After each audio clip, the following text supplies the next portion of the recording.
जय हिंद to all of you. This is the Bodhi IAS PCS classes. और आज की वीडियो बनाने का जो विषय है वो बहुत ही विवादास्पद विषय है। जैसा कि हमारे देश में चल रहा है कि फार्म बिल और किसानों से रिलेटेड जो 3 बिल भारत सरकार ने पेश किए हैं संसद में, उनको लेकर जो है मैं कोई वीडियो बनाने की कोशिश कर रहा था काफ़ी लंबे टाइम से।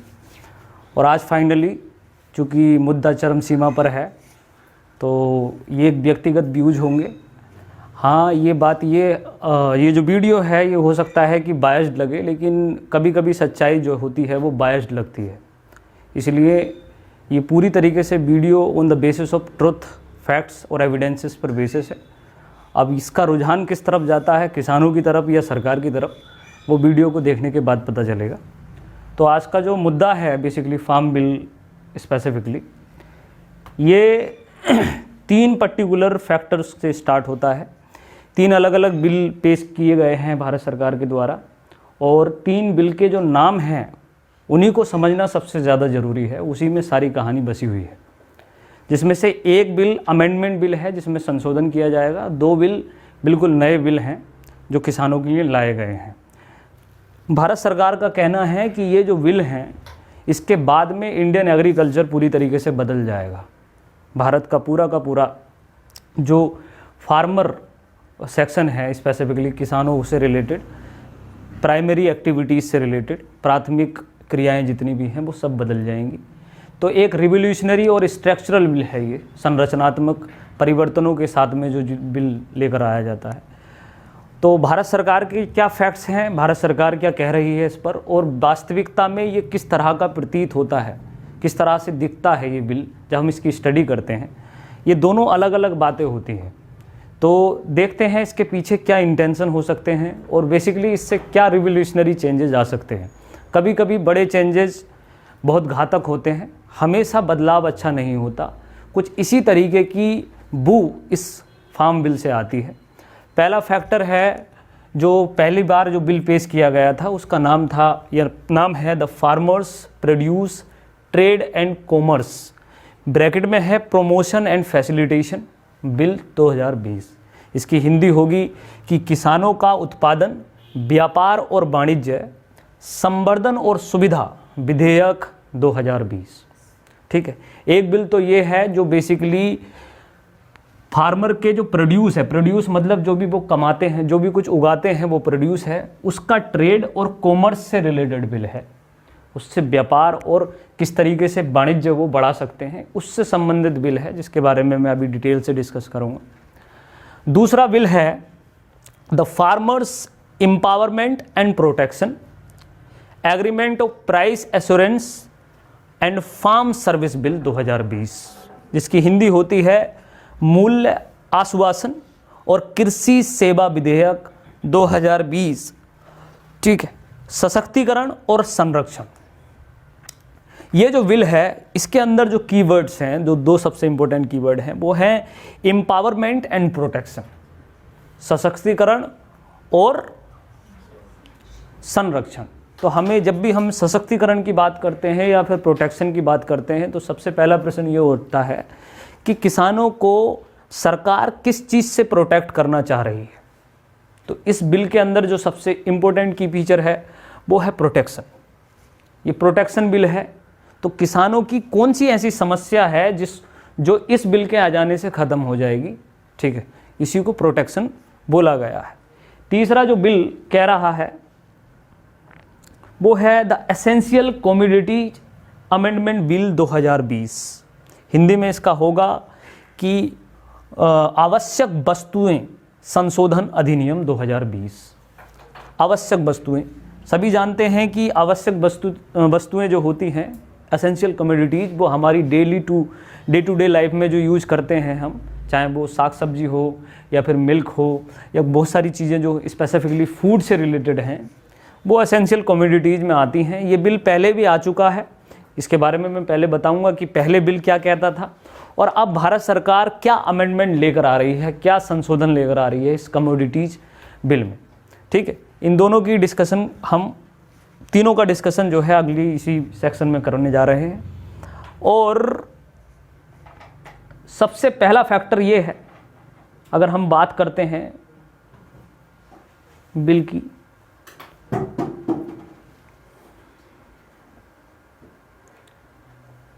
सबसे पहला question, this bill protect from farmer from what, कि ये सारे के सारे बिल हैं, स्पेसिफिकली बिल जो दूसरा बिल है वो कौन सी प्रोटेक्शन की बात करता है भारत सरकार का, ठीक है, किस चीज़ से संरक्षण की बात करता है।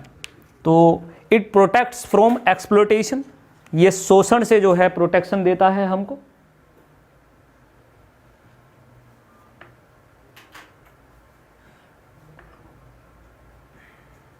एक मिनट,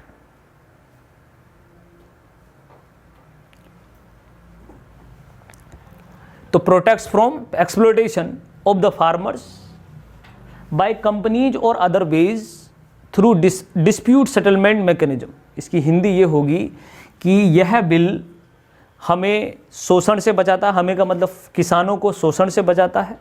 शोषण किसके द्वारा, जो कंपनी के द्वारा हो सकता है या किसी और माध्यम से हो सकता है, और थ्रू डिस्प्यूट सेटलमेंट मैकेनिज्म, ठीक है, किसके माध्यम से हम इस प्रोटेक्ट करेंगे, एक मैकेनिज्म बनाएंगे सेटलमेंट का, उसके थ्रू जो है हम किसानों को प्रोटेक्ट करेंगे। देखिए, किसानों और कंपनीज के बीच में जो बेसिकली डिस्प्यूट होगा उसको निपटाने की बात करता है ये, ठीक है। तो मतलब इस चीज़ का हमें ये पता चल रहा है कि कंपनीज और किसानों के बीच में संबंध बिगड़ सकते हैं।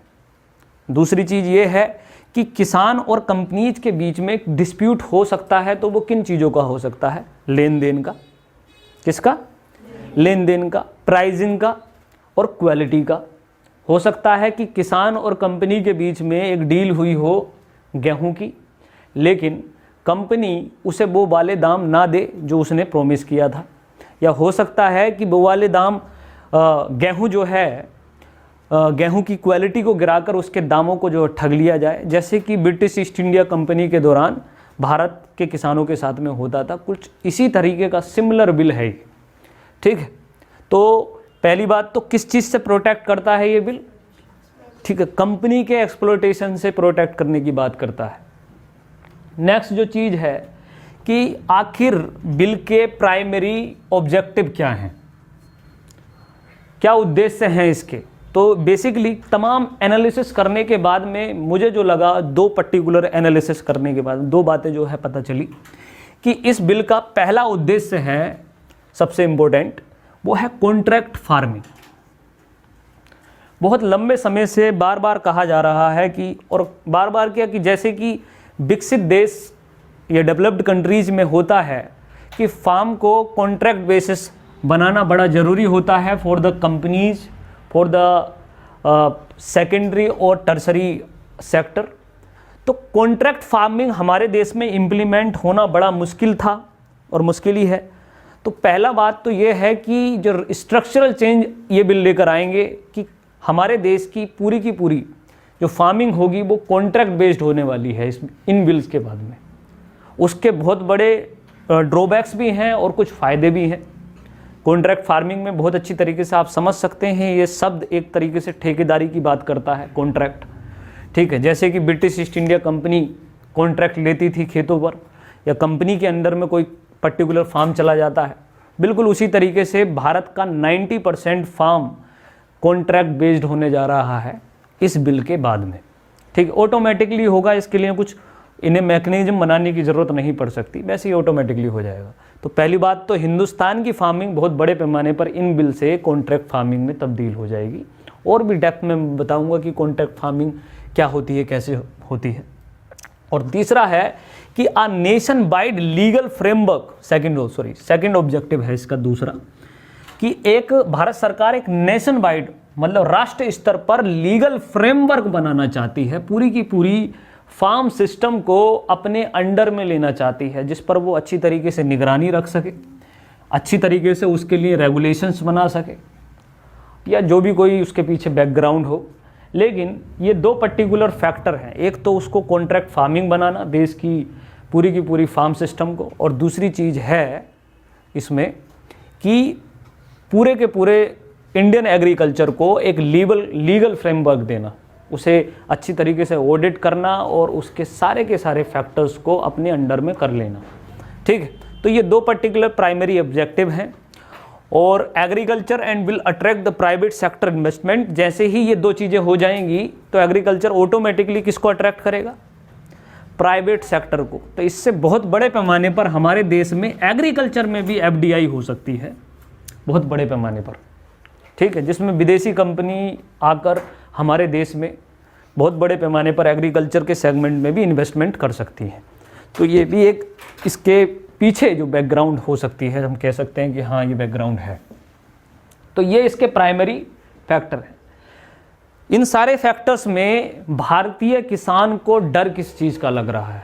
आखिर वो क्यों सड़कों पर है? उसके पीछे क्या कारण है? उसके पीछे अगर मैं सिंपल शब्दों में बात कहूँ तो वो ये है कि एक private company can exploit to the farmer legally.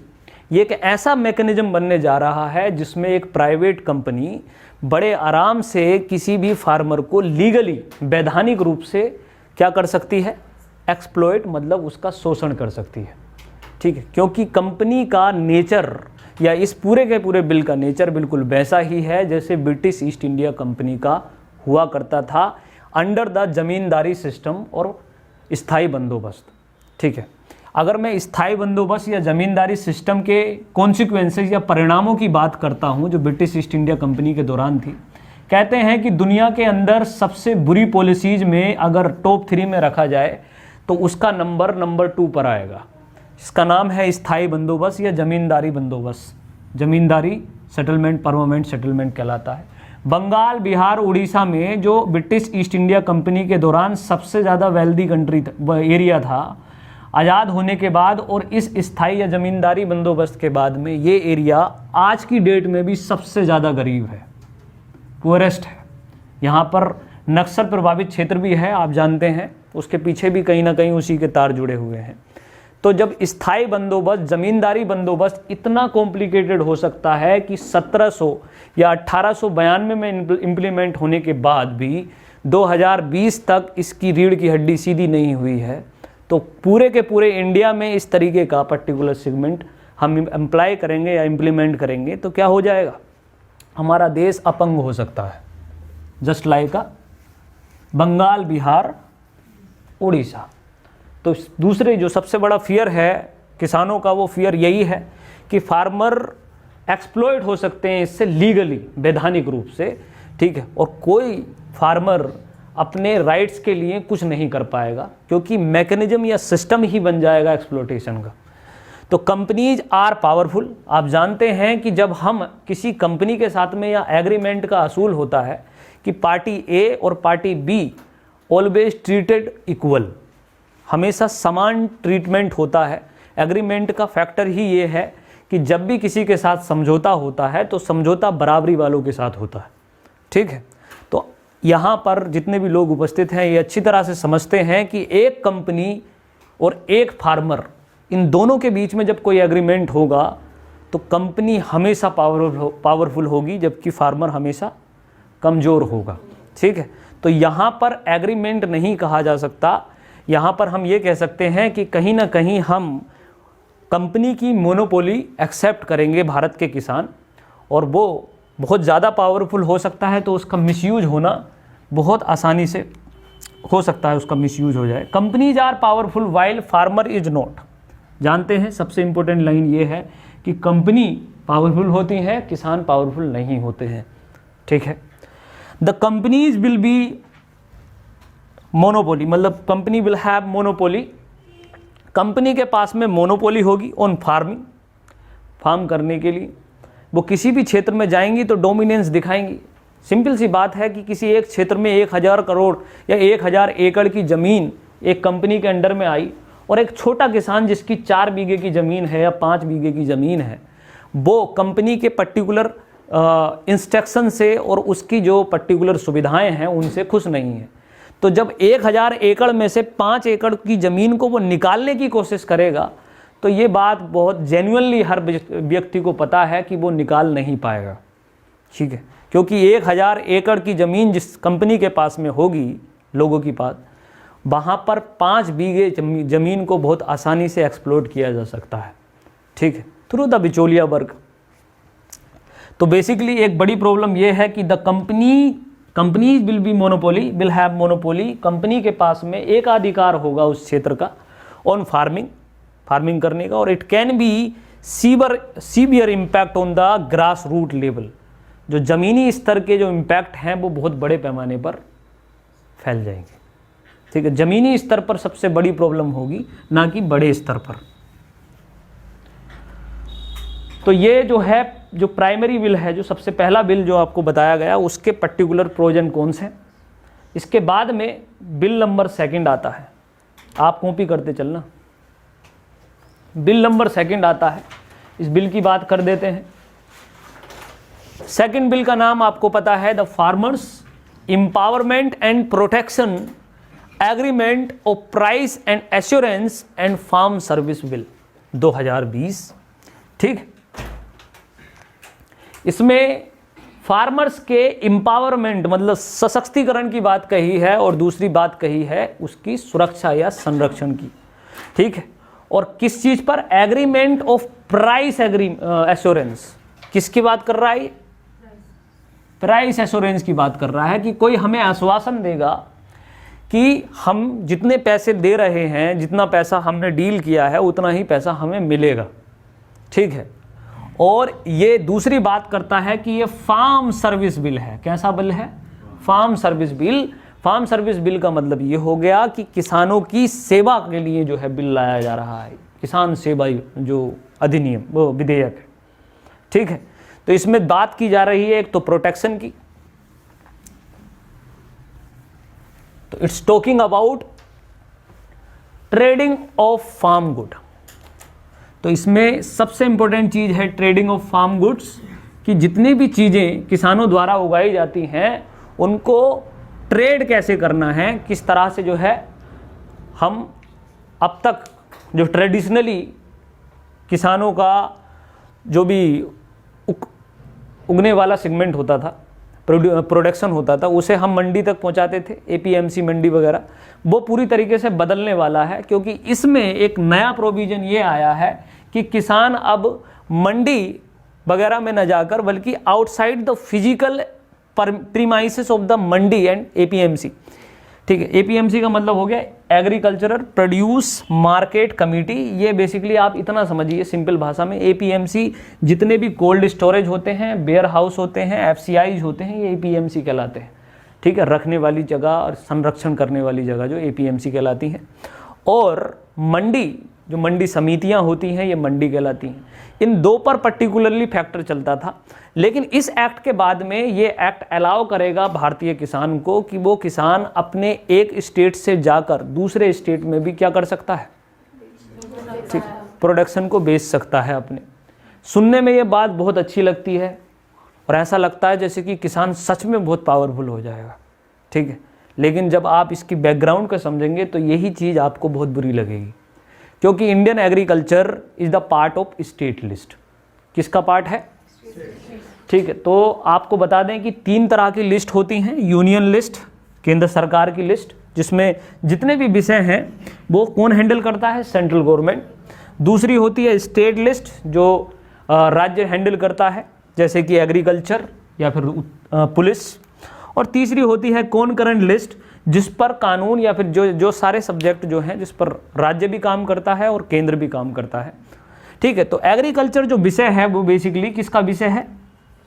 State list का विषय है, ठीक है। मतलब पहली बात तो ये है कि एग्रीकल्चर का पूरा जिम्मेदारी, पूरी की पूरी संरक्षण की जिम्मेदारी वो स्टेट को जाती है, ना कि सेंटर को जाती है, ठीक है। तो इस पर्टिकुलर बिल के बाद में क्या देख रहे हैं हम कि कहीं ना कहीं सेंटर स्टेट के मैटर में इंटरफेरेंस कर रहा है, ठीक है। और दूसरी चीज ये है कि एपीएमसी और मंडी जो ट्रेडिशनल रूप से हमारे देश में काम करती थी फार्मर्स के लिए, उनका रिलेवेंस क्या हो रहा, क्या हो जाएगा? खत्म हो जाएगा। तीसरी चीज बहुत इंपॉर्टेंट जो यहीं पर है, इस पर्टिकुलर सेगमेंट पर रिलेटेड, जो सबसे खतरनाक है, वो है एमएसपी, मिनिमम सपोर्ट प्राइस, ठीक है। अभी हाल फिलहाल में एक केंद्रीय राज्य मंत्री ने जो है इसका स्टेटमेंट दिया कि भारत का ये बिल एमएसपी के हटाने की बात नहीं करता है, ठीक है। लेकिन मैं आपको बताऊंगा कि एमएसपी ऑटोमेटिकली कैसे हटेगा। बिल्कुल आप इतनी बात समझ जाइए, कैसे हटेगा कि ये बिल, ये एग्रीकल्चर स्टेट का काम है, स्टेट का विषय है, और स्टेट का विषय होने के लिए आपको पता है MSP is provided by state. आप जानते हैं इस बात को। जब स्टेट के पास में प्रोडक्शन नहीं पहुंचेगा एग्रीकल्चर का, तो स्टेट भी किस चीज़ को मना कर देगा? एमएसपी को मना कर देगा। सबसे इंपॉर्टेंट फैक्टर ये है कि इस पूरे मैकेनिज्म में बिना हटाए एमएसपी हटेगा सबसे पहले, ठीक है। आखिर सबसे इंपॉर्टेंट चीज़ क्या है इसमें कि आखिर ट्रेड होगा किसी दूसरे स्टेट में, तो ऐसा प्रोविजन डाला क्यों गया है? इसकी बैकग्राउंड क्या हो सकती है? किसका इंटेंशन हो सकता है? क्योंकि किसान तो अपने एक शहर से दूसरे शहर भी जाने में हिचकिचाता है, लेकिन यहाँ पर इंटर स्टेट की बात कर दी गई है। तो किसकी साजिश है ये जो किसान को एक स्टेट से दूसरे स्टेट में पहुँचाना चाहता है, और उसका इंटेंशन क्या है? तो ये चीज़ समझनी ज़रूरी है। तो एक स्टेट से दूसरे स्टेट में सिर्फ और सिर्फ वो किसान जाएंगे जो कि बिग फार्मर कहलाते हैं, जो भारत में बहुत कम जनसंख्या रखते हैं, उनके पास में काफ़ी ज़्यादा ज़मीनें होती हैं, ठीक है। तो बेसिकली वो फार्मर नहीं होते हैं, वो इंडस्ट्रियलिस्ट होते हैं, ठीक है। जस्ट लाइक अ चैतिया फार्म हाउस और बहुत सारे फार्म हाउस जो होते हैं, ठीक है, कि फला हीरो का जो है इतना बड़ा फार्म हाउस है, फला व्यक्ति का वो इतना बड़ा फार्म हाउस है। तो आप अच्छी तरह से समझते हैं कि जो फार्म हाउस वाले किसान होते हैं वो रियल में किसान होते ही नहीं हैं, ठीक है। हिंदुस्तान का किसान 90% जो किसान है वो किसान वो है जिसके पास में या तो स्मॉल फार्मिंग है या फिर लघु फार्मिंग है, छोटे किसान पाए जाते हैं या मध्यम वर्गीय किसान पाए जाते हैं। लेकिन ये पर्टिकुलर फैक्टर जो है वो किसके लिए है?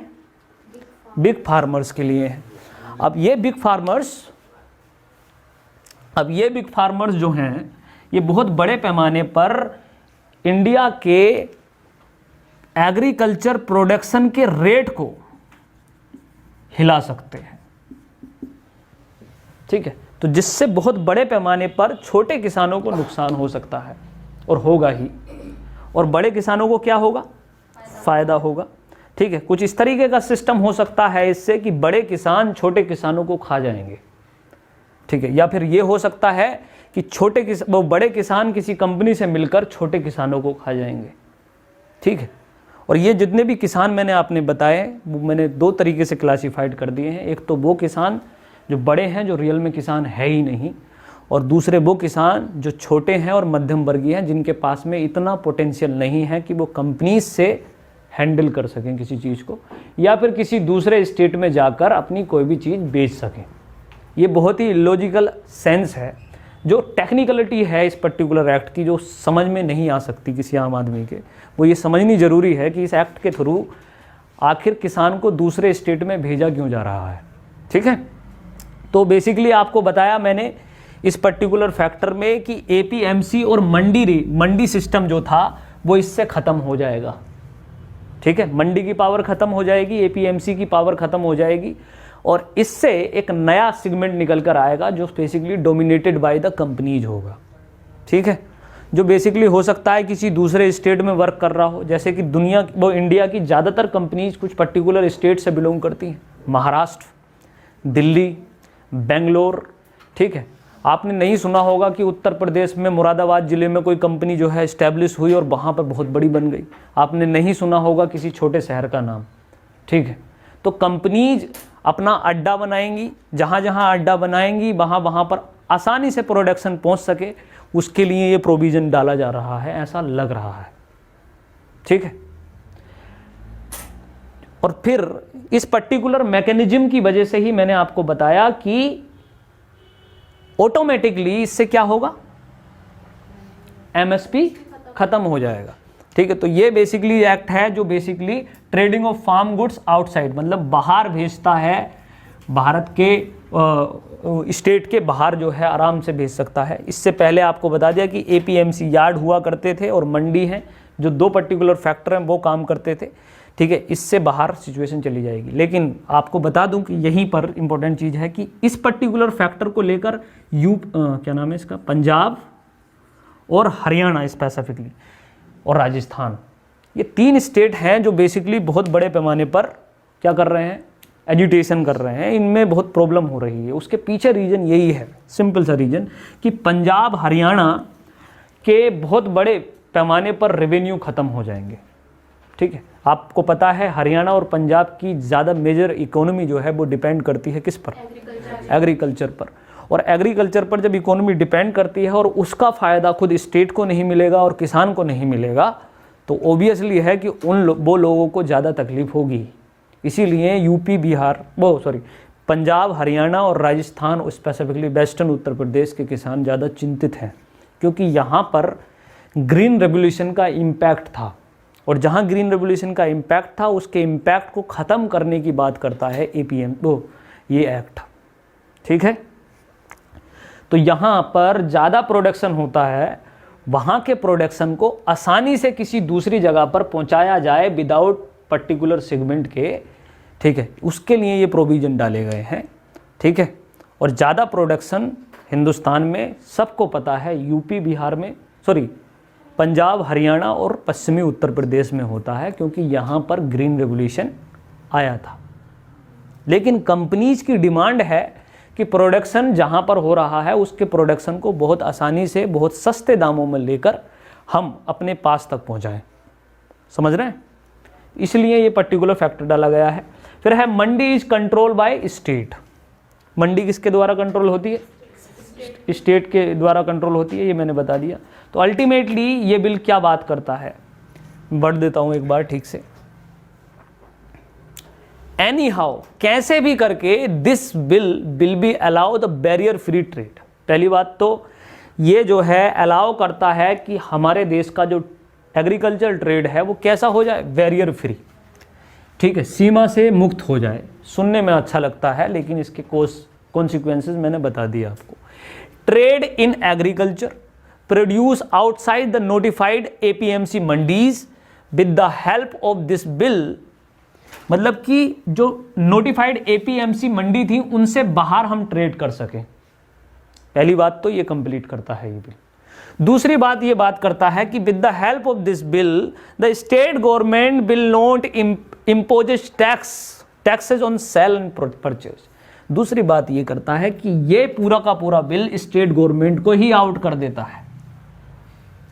ठीक है, राज्य सरकार को क्या कर देता है, आउट कर देता है। It seems like a one nation and one agriculture, ठीक है, एंड वन टैक्स। ठीक है, वो वाली डाइवर्सिटी की बात कर रहा था मैं। तो basically imposes tax on the sale and purchase. तो राज्य के पास में जो चीज़ थी एग्रीकल्चर नाम की, वो भी चीज़ किसके खाते में चली जा रही है, सेंटर। और सेंटर के पास में दिमाग देखिए कितना बेहतरीन दिमाग है कि कहीं पर भी इस पूरे के पूरे बिल में ये नहीं लिखा होगा कि centre will interfere, centre will impose the tax. ठीक है, centre will not impose the tax, but state government से ये अधिकार क्या कर लिया, छीन लिया। एमएसपी भी नहीं हटाया और एमएसपी अपने आप हट गया। ठीक है, सेंटर गवर्नमेंट ने टैक्स भी नहीं लगाया और पैसा भी सेंटर गवर्नमेंट के हाथ में चला जाएगा। ठीक है, दैट इज द मास्टरमाइंड। ठीक है, अगला सेगमेंट है, इसमें जो बात करता है कि गिव फार्मर टू फ्रीडम। ये फार्मर को फ्रीडम देता है to sell their produce outside, ठीक है, state and good price, MSP automatically will remove. ठीक है, जैसे ही फार्मर अपने राज्य की सीमा लांघेगा वैसे ही एमएसपी क्या होगा, खत्म हो जाएगा, ओबियस खत्म हो जाएगा। और दूसरी चीज ये है कि क्या भारत के किसान के पास में इतना पोटेंशियल है कि वो ई रिक्शे में अपनी फसल की गड्डी रख के किसी दूसरे स्टेट में चला जाए, या बैलगाड़ी से किसी दूसरे स्टेट में चला जाए, या फिर ट्रैक्टर से किसी दूसरे स्टेट में चला जाए। तो बेसिकली ये एक तरीके की कॉन्स्पिरेसी जैसी लगती है कि जो छोटे किसानों को बिल्कुल क्या कर रही है, खत्म कर रही है, नेगलेक्ट कर रही है। उसके पीछे लॉजिक मैं बता सकता हूँ बाद में। अगर किसान अपने स्टेट में बेचेगा तब एमएसपी मिलेगा इस बिल के? बात ये है कि खुद स्टेट, ये कंपनीज के अंडर में क्या है कि एग्रीमेंट वाला प्रोसेस है, ठीक है। एक पर्टिकुलर चीज़ को, फार्म को कॉन्ट्रैक्ट फार्मिंग में बदल दिया जाएगा। कॉन्ट्रैक्ट फार्मिंग क्या होगी कि अगले 2 साल, 3 साल, 5 साल तक हम तुम्हारा प्रोडक्शन यूज करेंगे, तो उसमें स्टेट तो बिल्कुल नेगलेक्ट हो जाएगा। अब वो कंपनी विल डिसाइड कि उसे कितना रेट चाहिए, कितना रेट रखना है, समझ रहे हैं। एमएसपी तो तब काम करता है ना जब पर्टिकुलर स्टेट का कोई किसान के जो रेट हैं वो फ्लक्चुएट होते हैं, तब एमएसपी काम करता है। एमएसपी से नीचे अगर पहुंच जाए रेट, तब भारत सरकार उस पर एमएसपी पर लेती है, सॉरी राज्य सरकार। तो फिर क्या होगा, अब इसमें कंपनीज के अंडर में हो जाएगा सिचुएशन, और company will be the boss in place of state government, ठीक है। इसमें जो अगली फैक्टर है जो बात कर रहा है ये कि if you see the bill is beneficial for big farmer because they will have more choices. Big farmer के पास में ज़्यादा चॉइसेस पहुंच जाएंगी, and they can selling to the private payers. On other hand this bill hardly make a difference to small farmer. ये line लिख लो आप कि यह बिल छोटे किसानों की जिंदगी में कोई चेंज नहीं लेकर आने वाला है। चलो यहाँ तक तो सीमित रहता, कोई प्रॉब्लम नहीं है। इससे आगे वाली लाइन जो है वो मैं बता रहा हूँ कि this will hardly make a difference to the small farmer even will be the crucial for them. बल्कि उनके लिए क्या होगा, ये क्रूशियल होगा और भी खतरनाक सिचुएशन प्रोवाइड करने वाला है ये बिल, ठीक है। अब है कि क्यों क्रूशियल होगा, क्या प्रॉब्लम है। तो क्रूशियल होगा क्योंकि इनके पास में पोटेंशियल नहीं है ट्रांसपोर्टेशन का, ठीक है। इतना पोटेंशियल नहीं है, इतना जो है इनके पास में कैपेसिटी नहीं है, इतनी योग्यता नहीं है कि ये जो है अपना सामान किसी दूसरे स्टेट या दूसरी जगह पर जाकर बेच सके, और बेचे भी तो ट्रांसपोर्टेशन चार्ज इतना हाई हो जाएगा कि ये खुद खत्म हो जाएंगे। दूसरी चीज लॉजिस्टिक्स कॉस्ट। लॉजिस्टिक कॉस्ट वो होती है इनके रखरखाव की कॉस्ट।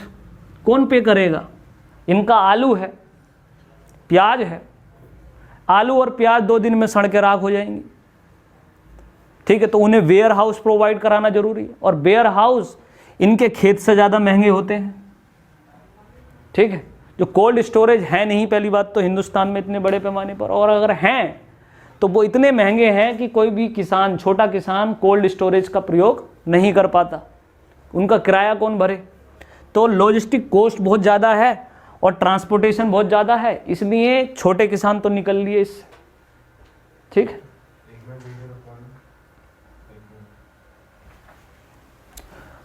फिर है bill out of the task.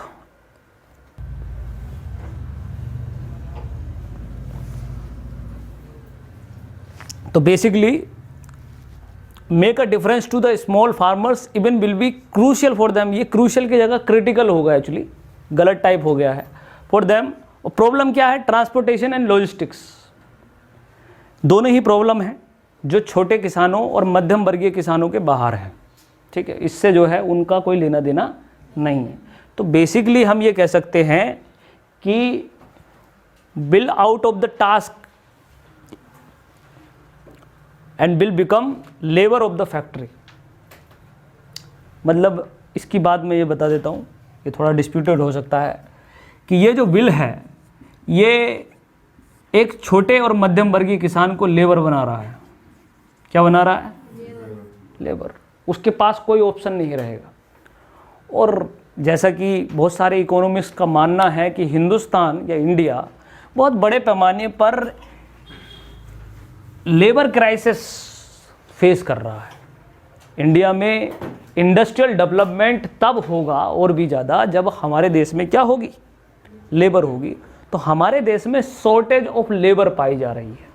उसके 3 फैक्टर थे, मैं आपको बाद में डिस्कस करके बताऊंगा। उसमें से एक फैक्टर ये है कि हमारे देश में लेबर एक निम्नतम स्तर है। So next bill is farm bill 3 the essential commodities amendment bill 2020। Bharat सरकार ने इस बिल को अमेंड करने की बात कही है। पहले 2 बिल जो है बिल्कुल नए हैं, बल्कि ये बिल जो है ये एक अमेंडमेंट बिल है। इसमें एक संशोधन किया गया है। संशोधन जो है वो बिल के अंदर, एक्ट के अंदर है, तो पहले हमें वो एक्ट समझना पड़ेगा कि पहले एसेंशियल कमोडिटीज़ एक्ट क्या होता है। ठीक है, तो this is not a new bill, central government bill amend in the existing bill. और what is an essential commodities bill, ये आखिर है क्या, और एसेंशियल कमोडिटीज़ किसे कहते हैं। एसेंशियल मतलब बहुत आवश्यक वस्तुएं जो होती हैं, आवश्यक वस्तुएं, जैसे कि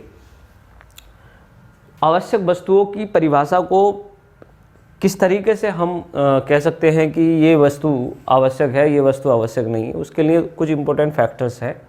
पहला फैक्टर ये है कि ऐसी कोई वस्तु जिसकी काला बाजारी या फिर किसी की होर्डिंग करने पर मार्केट में महंगाई बढ़ जाए या महंगाई घट जाए, तो उस वस्तु को हम आवश्यक वस्तु की लिस्ट में डाल देंगे। ठीक है, जैसे कि उसमें कुछ फूड्स हो सकते हैं, मेडिसिन हो सकती हैं, फ्यूल्स हो सकते हैं जो बहुत ज़रूरी हैं डे टू डे लाइफ में। ये सारी की सारी वस्तुएं जो है आवश्यक वस्तु की लिस्ट में डाली जाती थीं उस एक्ट के तहत। इस नए अमेंडमेंट के माध्यम से इसमें कुछ तब्दीली की गई है। वो क्या क्या है वो एक बार देख लेते हैं। कि एक और फैक्टर है कि suppose you are illegally store them for creating artificial demand. ये जो शब्द है आर्टिफिशियल डिमांड, कृत्रिम मांग को अगर हमें बनाना हो, ठीक है, एक होती है नेचुरल डिमांड एंड सप्लाई का फॉर्मूला, एक होता है आर्टिफिशियली डिमांड। किसी चीज़ को इकट्ठा करने पर उसका डिमांड बढ़ा देना आर्टिफिशियल डिमांड कहलाता है। और यू डू ब्लैक मार्केटिंग, कालाबाजारी of such commodities which can affect the normal life of the people. लोगों की जो जीवन है, नॉर्मल लाइफ है, उसको इफेक्ट करती हूँ वो चीज़ें। ये सारी की सारी चीज़ें कमोडिटी लिस्ट में आती हैं। इसके अलावा ये इसके एग्जाम्पल हैं। और with the help of this law, इस लॉ के अंतर्गत या इस लॉ की मदद से central government can include new commodities as when they need arises and it will also take them in the list once the situation improved. For example, पहले इस एक्ट की बात चल रही है कि इस एक्ट में क्या होता था कि सेंट्रल गवर्नमेंट एक लिस्ट में डाल देती थी ऐसी किसी भी चीज़ को जो मार्केट में या तो महंगी हो जाए या जिसकी कालाबाजारी हो जाए या होने लगे या जिसकी संभावना हो, उसे गवर्नमेंट अपनी इस कमोडिटी लिस्ट में डालकर उसके रेट फिक्स कर देती थी। उसकी डिस्ट्रीब्यूशन, उसकी सप्लाई पर जो है एक तरीके से मैनेजमेंट स्टार्ट कर देती थी, जिससे कि देश के अंदर या किसी क्षेत्र के अंदर बहुत आसानी से उसके जो रेट हैं वो हाइक नहीं होते थे। लेकिन अब इस सिचुएशन में थोड़ी सी तब्दीली की जा रही है। अब क्या है, now central government will do what, it will bring onion under the act to make sure that onion are available to people and its right to price. ये मैंने आपको बता दिया है कि गवर्नमेंट जो है इस एक्ट के अंतर्गत या इस लिस्ट के अंतर्गत बहुत सारे कमोडिटीज़ को रखकर देश की जो प्राइस हैं, जो रेट हैं, वो मतलब मैनेज करती थी। रिसेंटली इन मार्च 2020 अभी भी कम्युनिटी लिस्ट का जो सबसे बेहतरीन एग्जाम्पल देखने को हमें मिलता है वो अभी मिलता है कोरोना टाइम, कोविड-19 के टाइम पर। मार्च 2020 से लेकर जुलाई 2020 तक हमने दो पर्टिकुलर कमोडिटीज़ को कमोडिटी लिस्ट में, एसेंशियल कमोडिटी लिस्ट में रखा भारत सरकार ने। उसमें से था एक मास्क और दूसरा है हैंड सैनिटाइज़र। ये दो चीज़ें जब पता चला कि बहुत बड़े पैमाने पर मार्च में मास्क और हैंड सैनिटाइज़र की कालाबाजारी होने लगी, लोग अलग अलग दामों पर बेचने लगे इन दोनों ही चीज़ों पर, और जैसे कि इनकी आर्टिफिशियली डिमांड भी बढ़ाई जाने लगी, तो भारत सरकार ने इसे कमोडिटी लिस्ट में डाल दिया और बताया कि भाई मास्क इतने और हैंड सैनिटाइज़र इतने रुपए से ज़्यादा का नहीं बिक सकता है, और अगर इस तरीके की कोई भी कंडीशन कहीं पाई जाती है तो उसके लिए पेनल्टी चार्ज होंगे, उसके लिए जो है उनके लाइसेंस को रद्द कर देने की प्रोविजंस होंगे। तो ये बेसिकली फ़ायदा होता है, और बहुत बड़े पैमाने पर मार्च से जुलाई तक कमोडिटी लिस्ट में होने के लिए वो होने से मास्क और हैंड सैनिटाइज़र की कालाबाजारी इस देश में नहीं हुई। तो इस पर्टिकुलर एक्ट का जो है ये फ़ायदा था। कमोडिटी लिस्ट के अंतर्गत हम बहुत सारी चीज़ों को प्रिजर्व करके उनके दामों को बचा सकते थे। लेकिन अब अमेंडमेंट क्या कहता है? अब अमेंडमेंट कहता है कि removing certain commodity as essential list. जो सर्टेन क्या, बहुत सारी जो एसेंशियल कमोडिटीज़ थी उनको हटा दिया गया है इस लिस्ट से। अब दाम बढ़े या घटे, सरकार को कोई इंटरफेरेंस नहीं करना है। सरकार ने ये जिम्मेदारी अपने आप से हटा दी है। Government will only supply and price in case cases of war, सिर्फ गवर्नमेंट तब अप्लाई करेगी इस पर्टिकुलर फैक्टर को जब वॉर हो, फेमाइन हो, हाई प्राइस राइज हो और नेचुरल कैलेमिटीज़ हो। मतलब कोई युद्ध हो, भुखमरी हो, या बहुत बड़े पैमाने पर जो है हिंदुस्तान में प्राइस हाई हो ज़्यादा हो गए हों, या फिर कोई प्राकृतिक आपदा हो रही हो, तब गवर्नमेंट अप्लाई करेगी, उसके अलावा नहीं अप्लाई करेगी इस पर्टिकुलर कमोडिटी लिस्ट को। These commodities are food items including cereals, pulses, potato, onion, edible oils, seed and oil etcetera. ये सारे के सारे जो कमोडिटी लिस्ट में से हटाए गए हैं वो हैं सीरियल्स हैं, दालें हैं, आलू, ये जो नॉर्मल सब्जियां होती हैं, एडिबल ऑयल्स हैं और सिर्फ तेल है। तो ये बेसिकली हमारी कमोडिटी लिस्ट से हट गए हैं पूरी तरीके से, और हट जाने की वजह से इन पर किसी भी तरीके की कोई चौकसी, कोई कंट्रोल नहीं रहने वाला है। ये कितने भी महंगे हो सकते हैं। Now all you know that these are the commodities of daily day to day life, सभी जानते हैं। And after removing these commodities from the list, the price of these commodities will be rise drastically. जैसे ही इन्हें commodity list से निकाला जाएगा, इनके दाम बहुत बड़े पैमाने पर बढ़ जाएंगे, ठीक है। और बहुत सारे फैक्टर्स हैं क्यों बढ़ेंगे। अब मैं आपको बता देता हूँ कुछ इसके इम्पोर्टेंट फैक्टर्स कि आखिर क्या है। देखिए, दो तरीके की वस्तुएं हमारे मार्केट में पाई जाती हैं, एक है नॉन पेरिसेबल आइटम्स और एक है perishable items. Non perishable item वो आइटम होते हैं जो जल्दी ख़राब नहीं होते हैं, ठीक है, लंबे टाइम तक बने रहते हैं, कुछ महीनों तक, कुछ साल तक, कुछ दिनों तक। जैसे कि सीरियल्स हैं, बड़े मोटे अनाज जो होते हैं, पल्सेस हैं, दालें जल्दी ख़राब नहीं हो सकती, किसी भी पर्टिकुलर बॉक्स में बंद करके रखा जा सकता है। एडिबल ऑयल सीड्स हैं, सालों तक चलते हैं तेल, ऑयल्स हैं, ये नॉन पेरिसेबल हैं। तो नॉन पेरिसेबल के लिए गवर्नमेंट ने जो कहा है वो कहा है कि हम 50% इंक्रीज दियर रिटेल प्राइस, कि जब तक 50% इंक्रीज नहीं होता है तब तक गवर्नमेंट कुछ एक्शन नहीं लेगी। मतलब ये है इसका कहना कि अगर दाल 100 रुपये थी और अचानक एक ही दिन में 150 रुपये हो जाए तो गवर्नमेंट एक्शन नहीं लेगी, ठीक है। एक्शन तब लिया जाएगा जब ये 151 रुपये होगी, और वो भी कोई ज़रूरी नहीं है कि गवर्नमेंट एक्शन लेगी या नहीं, इसके लिए मैंडेटरी एक्शन नहीं बताया उसने। फिर दूसरी चीज़ ये है कि इसके लिए 50%। अब हैं पेरिसेबल आइटम्स। पेरिसेबल आइटम्स वो आइटम होते हैं जो जल्दी ख़राब हो जाते हैं, जिनके लिए प्रिजर्वेशन की ज़रूरत होती है, किसी कोल्ड स्टोरेज या वेयर हाउस की ज़रूरत होती है। जैसे पोटैटो है, ऑनियन है, 2-3 दिन में ही निपट लेते हैं ये। तो ये पेरिसेबल आइटम्स जो हैं, ये इसके लिए बोला कि 100% इंक्रीज होने पर भी हम एक्शन नहीं लेंगे। तो मतलब ये है कि अगर कोई ऑनियन या पोटैटो 100 रुपये किलो मिल रहा था और वो अचानक एक ही दिन में 200 रुपये किलो मिलने लगा, तो गवर्नमेंट को कोई लेना देना नहीं है, government will not take action, ठीक है। गवर्नमेंट एक्शन तब लेगी ये 200 से पार पहुंच जाएगा तब, ठीक है। वो भी लेगी या नहीं इसकी भी कोई गारंटी नहीं देखी गई है।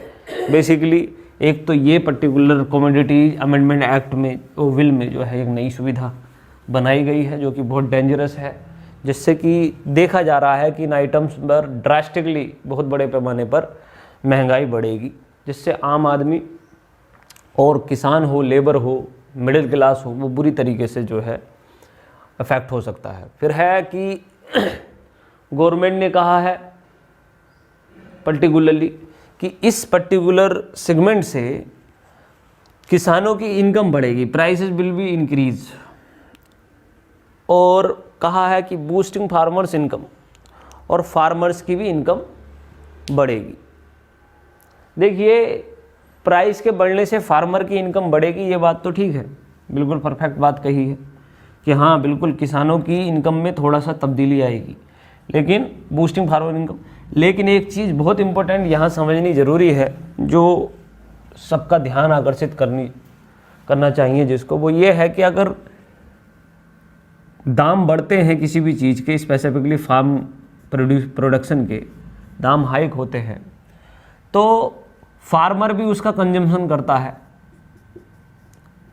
ठीक है। फार्मर भी इन सब चीज़ों को यूज करेगा, ये जो चीज़ें हैं। तो जो महंगाई बढ़ेगी भी, वो जो इनकम बढ़ेगी भी, वो महंगाई की वजह से काउंटर हो जाएगी। इसीलिए किसान की कोई इनकम नहीं बढ़ने वाली है, पहली बात तो ये समझनी ज़रूरी है कि ये एक्ट किसान की इनकम नहीं बढ़ाएगा। ठीक है, क्यों नहीं बढ़ाएगा? क्योंकि जितनी इनकम बढ़ेगी उतनी ही महंगाई बढ़ जाएगी, और महंगाई के लिए बात यह है कि ये सारे के सारे items also consumption by farmers, ये सभी के सभी आइटम्स जो है फार्मर भी कंजम्पशन करते हैं, वही सब चीज़ें खाते पीते हैं, या तो उनका जो है कंजम्पशन अलग होता, लेकिन जब ये महंगे होंगे तो उनकी इनकम का बहुत बड़ा हिस्सा इन पर्टिकुलर सेगमेंट में जाएगा, इसलिए कोई इनकम नहीं बढ़ने वाली है किसान की। एक तो इम्पोर्टेंट बात ये समझनी ज़रूरी है। दूसरी चीज़ ये है, एक बहुत अच्छा तर्क दिया है किसी ने, और बार बार ये तर्क सामने आता है कि फार्मर की जीडीपी में, ग्रोस डोमेस्टिक प्रोडक्शन में जो पार्टिसिपेशन है वो 14% के लगभग है, जबकि इसमें जो पॉपुलेशन पार्टिसिपेट करती है, जो लगी हुई है, वो लगभग 55% के आसपास लगी हुई है। तो इनका कहना यह है कि जो सर्विस सेक्टर है, जो इंडस्ट्री सेक्टर है, सेकेंडरी सेक्टर और सर्विस सेक्टर है, उसमें जीडीपी बहुत बड़े पैमाने पर पार्टिसिपेट करती है, जीडीपी में बहुत बड़ा हिस्सा रहता है इंडस्ट्री का और सर्विस सेक्टर का, जबकि किसानों का सिर्फ 14% रहता है, जबकि भारत में 55% लोग सिर्फ फार्मिंग में लगे हुए हैं। तो ये एक बहुत बड़ी प्रॉब्लम है हिंदुस्तान की। Yes, it is also a problem. लेकिन एक बात बहुत इंपॉर्टेंट समझनी ये है कि इनका ये जो 14% है, इससे कोई लेना देना नहीं है, क्योंकि 14% हो या फिर 4% हो, इट डजंट मैटर, क्योंकि किसान हमारे देश के अंदर रॉ मटेरियल प्रोवाइड कराता है। क्या प्रोवाइड कराता है? Raw material. तो बेसिकली बात यह है कि जीडीपी में कितना भी पार्टिसिपेशन हो किसान का, पार्टिसिपेशन से कोई लेना देना नहीं है। सबसे इम्पोर्टेंट चीज़ ये है कि किसान हमारे देश में रॉ मटेरियल प्रोवाइड कराता है, और वो रॉ मटेरियल के बेसिस पर ही कोई उद्योग खड़ा होता है, कोई सेवा क्षेत्र खड़ा होता है। जब तक रॉ मटेरियल नहीं होगा तब तक उद्योग खड़ा नहीं हो सकता, तब तक सेवा क्षेत्र खड़ा नहीं हो सकता। This is the very important thing, ये चीज़ ही समझनी बहुत ज़रूरी है। अब रॉ मटेरियल का जीडीपी में कितना कंट्रीब्यूशन है, 14% है, 4% है या 2% है, ये कोई ज़रूरी बात नहीं है। इस बात को कुछ इस तरीके से समझा जा सकता है कि सपोज करो कि एक फैमिली है, उस फैमिली में माता पिता जो है एक बच्चे को बहुत अच्छी तरह से पेरिस करते हैं, केयर टेकिंग करते हैं, बचपन से लेकर उसे पढ़ाते हैं, लिखाते हैं, उसे आईएएस बनाते हैं, उसे जो है एक इंडस्ट्रियलिस्ट बनाते हैं, और बाद में जब आईएएस बन जाता है वो लड़का या इंडस्ट्रियलिस्ट बन जाता है, तो वो ये कहता है कि मेरे पापा की इनकम तो मेरे ड्राइवर से भी कम है, या फिर वो ये कहता है कि मेरे पिताजी ने तो बहुत कम कमाया मेरी ज़िंदगी में, उनका कंट्रीब्यूशन ही बहुत कम है। तो बेसिकली हमें ये चीज़ समझनी होगी कि किस टाइम पर किसकी क्या अहमियत थी। ठीक है, बिल्कुल वैसा ही किसानों के साथ हो रहा है। स्पेसिफिकली हिंदुस्तान के जो राइट विंग इकोनॉमिस्ट हैं वो बार बार इस चीज़ को एम्फेसाइज करते हैं, चाहे वो जितने भी निबंध हों, आर्टिकल्स हों, न्यूज़पेपर हो, मीडिया हो, हर बात में किसानों को इस बात पर डिफेम किया जाता है कि उनका कंट्रीब्यूशन भारत की जीडीपी में सिर्फ 14% है। एक बात बहुत अच्छी तरह से ये समझनी बहुत ज़्यादा ज़रूरी है कि कंट्रीब्यूशन किसी पर्टिकुलर टाइम में देखा जाता है, और उसकी यूटिलिटी भी समझनी ज़रूरी है कंट्रीब्यूशन के अलावा। तो किसानों की जो यूटिलिटी है वो बहुत ज़्यादा है, महत्व बहुत ज़्यादा है। इसलिए अगला सेगमेंट जो मैं अगर बताऊं इस पर्टिकुलर एक्ट में, ये तीनों ही बिल जो है भारत में किसानों की दशा को दुर्दशा में बदलने वाले हैं बहुत बड़े पैमाने पर, और इससे ना सिर्फ किसानों की स्थिति बहुत ख़राब होने वाली है, बल्कि इसका इम्पैक्ट किसानों के अलावा मिडिल क्लास और लेबर क्लास पर भी पड़ने वाला है। इससे बहुत बड़े पैमाने पर जो है महंगाई बढ़ेगी। तो अल्टीमेटली मैं यही कहूँगा कि ये तीनों बिल कहीं ना कहीं भारत की इकोनॉमी को ख़त्म करने वाले बिल हैं। दैट्स इट, रोक लो।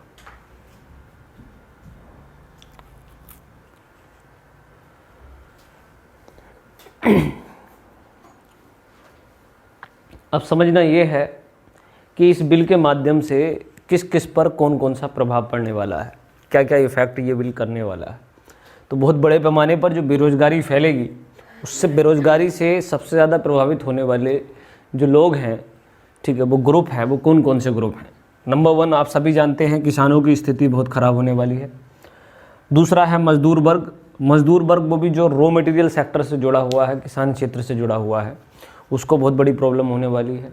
और हमारे पास में ऐसा कोई पर्टिकुलर मैकेनिज्म भी नहीं है कि आगे ये छोटे किसान और ये मजदूर जो हैं, वो छोटे किसान और मध्यम किसान हैं, ये लेबर में तब्दील होंगे तो लेबर सेगमेंट का क्या होगा, ठीक है, उसमें उनका जो बेसिकली डेली वेज है वो बढ़ेगा या घटेगा, तो बेसिकली मजदूरों के साथ में भी प्रॉब्लम हो। लेखाकार जितने भी फैक्टर्स ऑडिटर्स हैं, ऑडिटर्स मतलब जो रख रखाव रखते थे मंडी का, एपीएमसी एक्ट के तहत वेयर हाउस कोल्ड स्टोरेज वगैरह का, और जो बेसिकली लोकल एरियाज में भी जो लेखाकार होते हैं, जो हिसाब किताब लेन देन रखते हैं, ठीक है, उनके लिए भी ये पर्टिकुलर बेरोज़गारी का काम करेगा बिल, ठीक है, वो भी बेरोज़गार होने वाले हैं। इसके अलावा transporter specifically grass root level के, जो गांव से मंडी और एपीएमसी तक बहुत बड़े पैमाने पर किसानों के प्रोडक्शन को लेकर जाते थे, उनके ऊपर भी बहुत बड़ा इफ़ेक्ट पड़ने वाला है। वो ट्रांसपोर्टर भी बेरोज़गार होने वाले हैं। इसके अलावा हार्वेस्टर्स जो उसका रखरखाव करते हैं, छोटे छोटे पैमाने पर किसानों की मदद करते हैं हार्वेस्टिंग में, वो भी सब बेरोज़गार हो जाएंगे। उसके अलावा सफाई कर्मचारी, ठीक है, सफाई कर्मचारी या जितनी भी ये पोस्ट मैं आपको बता रहा हूँ, ये ग्रास रूट लेवल की पोस्ट हैं, और ये सारे के सारे बिल ग्रास रूट सेगमेंट को ही ख़त्म करते हैं, क्योंकि इसमें एक स्टेट से दूसरे स्टेट की बात की गई है, और ग्रास रूट लेवल पर कभी भी इतने बड़े क्षेत्र में, इतने बड़े दायरे में कोई भी नौकरी या फिर कोई भी सेगमेंट नहीं किया जाता है। सफाई कर्मचारी चाहे वो किसान से जुड़े हों या फिर एपीएमसी या मंडी से जुड़े हों या इन क्षेत्रों से जुड़े हों, वो सब बेरोज़गार हो जाएंगे। तो अल्टीमेटली इतने सारे लोग, इसके अलावा बहुत सारे लोग हैं जो इससे बहुत बड़े पैमाने पर बेरोज़गार हो सकते हैं, ठीक, तो ये कहा जा सकता है। और ऊपर से हम, या मैं क्या कहूँ, हमारे देश की एक बहुत इम्पोर्टेंट महिला थी मिनिस्टर सुषमा स्वराज, जिन्होंने जो है पार्लियामेंट में बहुत इम्पोर्टेंट बात ये रखी थी कि देश के अंदर जो मिडिल क्लास, जो मध्यम वर्गीय किसान और कंपनीज या फैक्ट्रीज या किसी मिल से रिलेटेड बीच में जो बनिया वगैरह मिलता है हमको, वो कैंडिडेट किसान के लिए भक्षक नहीं होता बल्कि रक्षक होता है। वो किसी भी टाइम एक तरीके से किसान के लिए अवेलेबल होता है, किसी भी टाइम पर वो पैसा उपलब्ध कराता है। एक तरीके से कहा गया था कि भाई किसान के लिए वो एक चलता फिरता एटीएम का काम करता है, जो कि किसी गांव विशेष में कहीं पर भी उन्हें पैसे उपलब्ध करवा सकता है। और उनकी कैपेसिटी और उनकी यूटिलिटी इतनी होती है कि वो 1 या 2 कैंडिडेट ही पूरे गांव की इकोनॉमी को संभाले चलते हैं, ठीक है। तो सिर्फ हम उनको नेगेटिव कहकर ये नहीं कह सकते कि भाई इससे बहुत बड़े पैमाने पर जो है गांव में बहुत बड़ा करप्शन हो रहा है या ये सब हो रहा है। वो लोग भी बहुत बड़े पैमाने पर गांव की अर्थव्यवस्था को संभालने में एक बहुत बड़ा योगदान देते हैं, जो योगदान, एक तो वो खुद बेरोज़गार हो जाएंगे और दूसरी चीज़ ये है कि हमारे पास में उनके लिए कोई दूसरा ऑप्शन नहीं है, ठीक है। जैसे ही वो आउट हो जाएंगे गांव की अर्थव्यवस्था ख़त्म हो सकती है। तो फाइनली यही है कि ये जितने भी एक्ट हैं, बिल हैं, इनको वापस लेना बड़ा ज़रूरी है। तो थ्रू दीज एक्ट्स और बिल 15.5 करोड़ फार्मर्स जो है इंडिया में एमएसपी का जो है लाभ नहीं ले सकेंगे। इतने सारे, मतलब इतने करोड़ लोग जो हैं हिंदुस्तान में एमएसपी का जो फ़ायदा ले रहे थे वो अब नहीं ले पाएंगे इस बिल के आ जाने के बाद में। इसके अलावा आपको पता है कि सरकार ने एमएसपी की कोई बात नहीं की है इस एक्ट में, ठीक है, बल्कि इसको पूरी तरीके से नज़रअंदाज कर दिया है। और एमएसपी मैंने बताया आपको टेक्निकली ये ऑटोमेटिकली क्या हो जाएगा, खुद ही ख़त्म हो जाएगा। और एमएसपी की कोई गारंटी ना लेने के बाद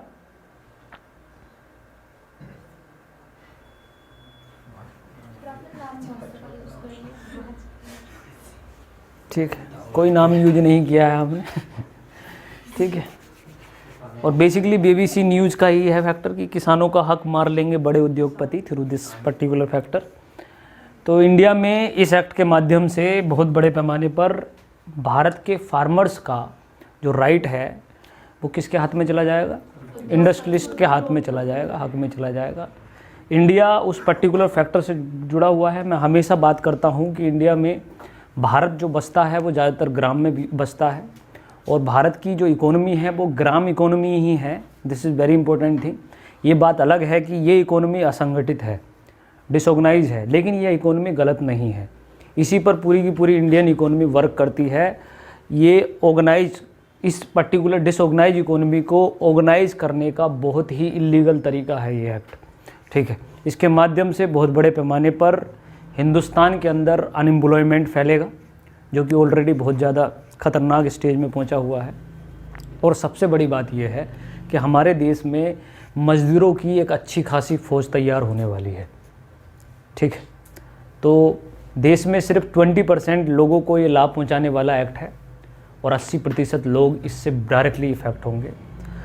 बहुत बड़े पैमाने पर महंगाई फैलेगी, और भी बहुत सारे ख़तरनाक कॉन्सिक्वेंसेस इस पर्टिकुलर एक्ट से हमें देखने को मिल सकते हैं। तो मैं पर्सनली यहाँ पर अपनी सभी विद्यार्थियों के साथ में यही सेक्शन कहूँगा कि हिंदुस्तान के अंदर, भारत के अंदर, इंडिया के अंदर इस एक्ट को नहीं लाना चाहिए इंडियन गवर्नमेंट को, क्योंकि ये एक्ट कहीं ना कहीं उस पर्टिकुलर सेगमेंट को, उस पर्टिकुलर ग्रुप को जो है टारगेट कर रहा है, जो ग्रुप हिंदुस्तान को चलाता है, ठीक है।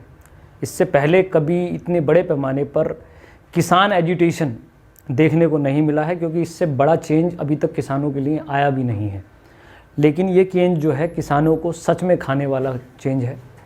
इसलिए यही है उम्मीद मुझे कि जल्द ही भारत सरकार इस बिलों को वापस लेगी, और किसान की जो किसान सुधारों की बात चले या फिर किसी भी तरीके की इकोनॉमी की बात चले, उस पर अलग अलग इकोनॉमिस्ट अलग अलग बातें कह चुके हैं। जैसे कि हमारे पास में एक बेहतरीन एग्जाम्पल ऑलरेडी है कि ग्रीन रिवोल्यूशन ने एक बेहतरीन चेंज लेकर आया था भारत में। कुछ इस तरीके के स्ट्रक्चरल चेंज की ज़रूरत है इंडिया को, ना कि इस तरीके के स्ट्रक्चरल चेंज की। अगर किसानों के लिए इतना ही अच्छा बिल होता ये, तो किसान आज सड़क पर नहीं होता, सबसे बड़ी बात। और जिसको जो है सुधार बोला जा रहा है, बेसिकली वो एक तरीके से किसान का बलात्कार है। तो मैं यही कहूँगा कि इस बिल को वापस लेना बड़ा ज़रूरी है। Thank you so much. जय हिंद।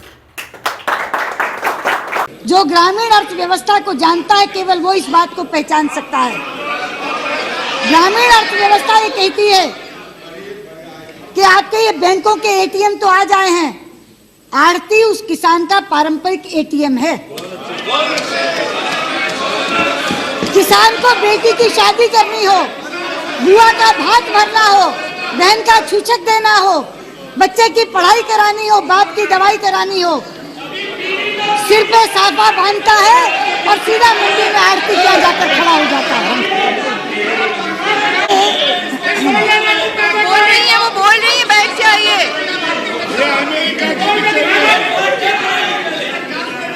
बैठिए, संदीप दीक्षित जी, बैठिए। वो उसे केवल विश्वास पर पैसा देता है, क्योंकि उसे मालूम है जब फसल आएगी तो वो बैलगाड़ी में भरकर या ट्रैक्टर में भरकर उसके यहाँ लाएगा और वो उसे बेचकर अपना पैसा वसूल लेगा। अध्यक्ष जी, जसवंत सिंह जी जैसे लोग ग्रामीण अर्थव्यवस्था समझते हैं, ये क्या जाने, वो मेरी बात के साक्षी होंगे। क्या हो रहा है? आप भी बैठिए, बैठिए। मैं पूछना चाहती हूँ, बैठ जाइए, मैं पूछना चाहती हूँ, क्या वॉलमार्ट और टेस्को उसे उधार देगा? क्या उसे संवेदना होगी उसकी बेटी की शादी या बहन का भात भरने की? उसे तो धोती और साफे वाले किसान से बदबू आएगी। और कौन डायरेक्ट बात कर सकेगा? कोई किसान से सीधा खरीदेगा? अरे नई एजेंसियां खड़ी होंगी, वो नए बिचौलिए खड़े हो जाएंगे। इसलिए ये कहना कि बिचौलिया को आप समाप्त कर देंगे या मिडलमैन को आप समाप्त कर देंगे, ये बात सिरे से गलत है। अध्यक्ष जी, हाँ, आपको विदेशी बिचौलिए चाहिए। आप क्यों खड़े हो रहे हैं? बैठ जाइए।